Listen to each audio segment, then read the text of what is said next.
اعلان بالفور 1917 یہودی آباد ہونے شروع ہو گئے، اور اصل میں اسی کے لیے خلافت کو منسوخ کرایا گیا۔ سلطان عبد الحمید، اگرچہ یہ ترکی خلافت جو ہے مرد بیمار کمزور، پھر بھی وہ مسلمانوں والا جذبہ اتنا تھا،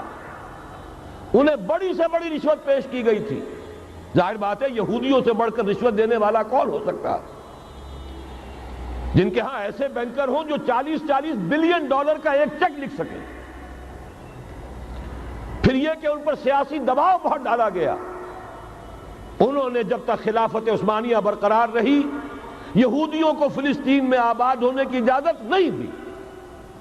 کہ جو معاہدہ کیا تھا حضرت عمر نے رضی اللہ تعالی عنہ، خلیفہ ثانی نے، خلیفہ راشد نے، ہم اس کے پابند ہیں،